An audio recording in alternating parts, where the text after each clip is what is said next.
Assalamualaikum warahmatullahi wabarakatuh. Alhamdulillahilladzi adhabanal khazan inna rabbana laghafurun syakur.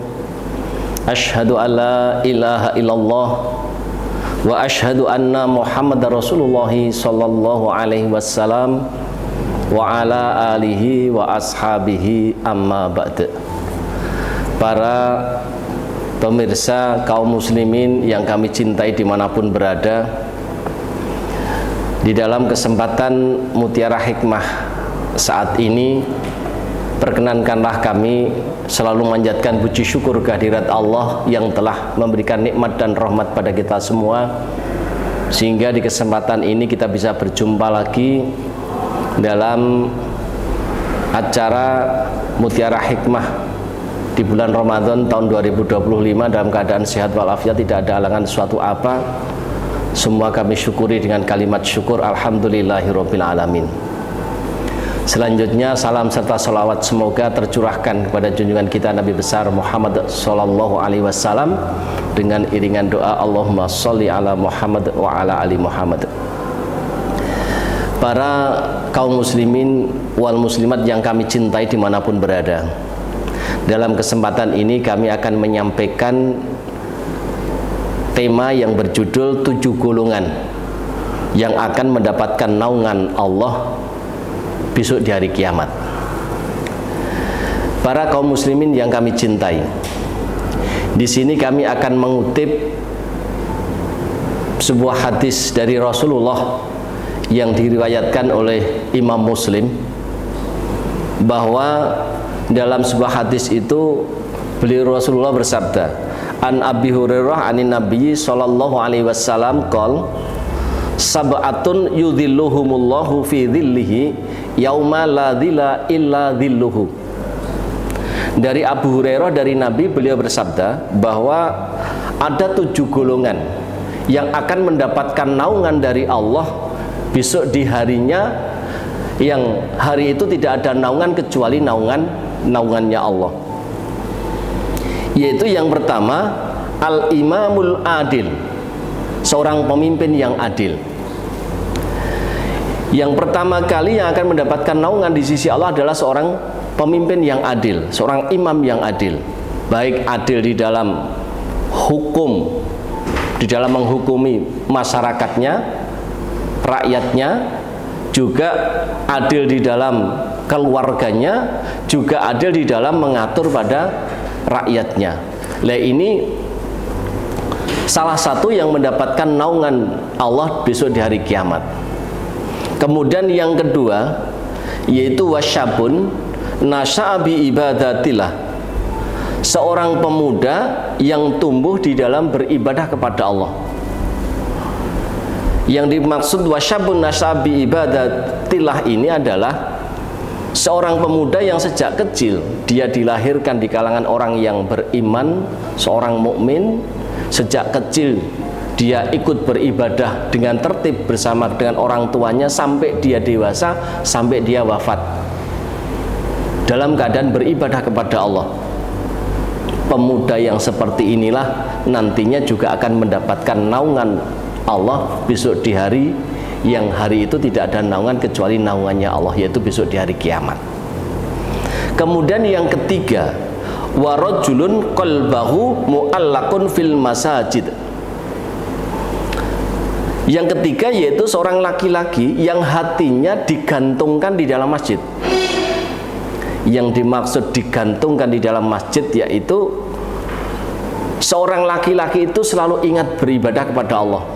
Setiap mendengar kumandangan azan dikumandangkan, ya bersegera ke masjid untuk melaksanakan ibadah sholat berjamaah di masjid.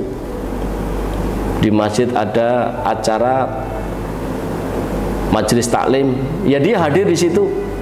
Ada acara apa, hadir di situ. Karena apa? Selalu ingat masjid, selalu ingat beribadah, selalu ingat bahwa ibadah itu ada pahalanya, bahwa itu perintah dari Allah.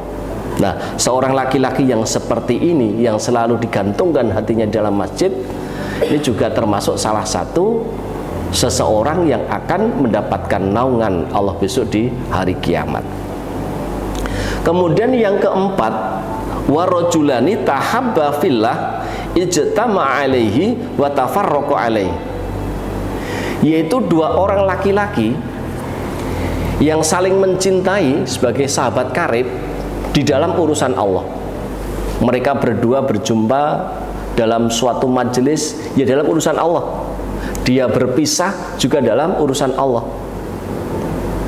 Suatu contoh, seorang pemuda dari Merauke, yang satunya dari Kalimantan, bertemu dalam suatu tempat, suatu pondok, di situ sama-sama menimba ilmu sebagai sahabat karib, saling tolong menolong, saling membantu, saling memperhatikan.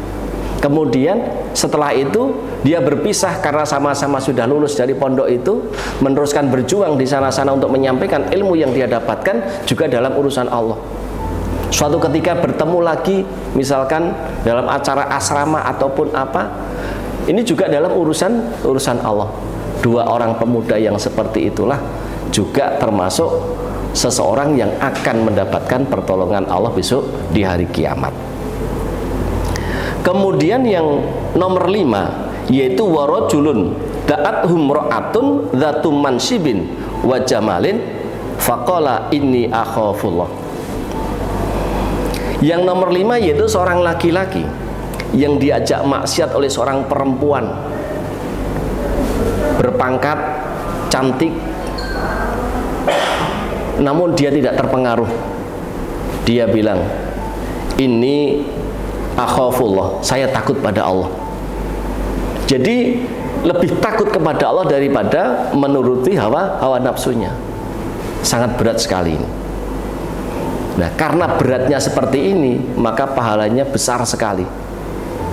Seorang laki-laki yang seperti inilah juga termasuk orang yang akan mendapatkan naungan Allah besok di hari kiamat. Kemudian yang keenam, yaitu warajulun tasaddaqa bisadaqatin fa akhfaha hatta la ta'lamu yaminuhu wa la ta'lamu yaminuhu ma tunfiqu shimalu.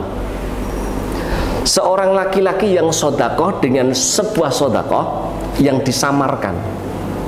Saking samarnya, gambarannya seperti seseorang yang menginfakkan tangan kanannya tidak tahu tentang apa yang diinfakkan oleh tangan kirinya. Artinya dia sedekah ini ya dengan diam-diam, tidak perlu diketahui oleh orang lain. Satu contoh, ada sebuah pembangunan tempat sabilillah, orang yang bangun masjid ataupun aula ataupun ya tempat-tempat pendidikan, di situ sangat membutuhkan bahan-bahan bangunan. Misalkan akan ngecor, terus di situ tiba-tiba dia datang ke toko, minta kepada tokonya supaya mengirimkan 100 sak untuk bangunan masjid itu. Tapi jangan bilang dari siapa-siapa, ini dari hamba Allah. Dan masih banyak lagi contoh yang lain. Seseorang atau seorang laki-laki yang seperti ini juga termasuk orang yang akan mendapatkan naungan Allah besok di hari kiamat. Kemudian yang nomor 7-nya, warajulun dzakarallaha khaliyan fafadat ainahu. Seorang laki-laki yang ingat pada Allah di waktu sepi, di sepertiga malam yang akhir dia bangun, ingat pada Allah, berdoa kepada Allah, bersujud kepada Allah, sholat sepertiga malam yang akhir dengan meneteskan air mata. Ini juga termasuk salah satu seseorang yang akan mendapatkan naungan Allah besok di hari kiamat. Para kaum muslimin yang kami cintai dimanapun berada, inilah 7 golongan yang saya maksud yang akan mendapatkan naungan Allah besok di hari kiamat, yang pada hari itu tidak ada naungan kecuali naungannya Allah. Semoga apa yang kami sampaikan ini bisa bermanfaat, barokah untuk kami dan juga jenengan sedoyo, dan semoga Allah paring manfaat dan barokah. Demikian yang dapat kami sampaikan. Apabila ada kurang lebihnya kami mohon maaf yang sebesar-besarnya. Semoga di dalam bulan Ramadan tahun ini kita bisa melaksanakan 5 sukses Ramadan, sukses puasanya, sukses sholat tarawihnya, sukses tadarusnya, sukses nanti menempuh Lailatul Qadarnya, dan yang kelima sukses zakat fitrahnya. Demikian, wabillahi taufik wal hidayah. Wassalamualaikum warahmatullahi wabarakatuh.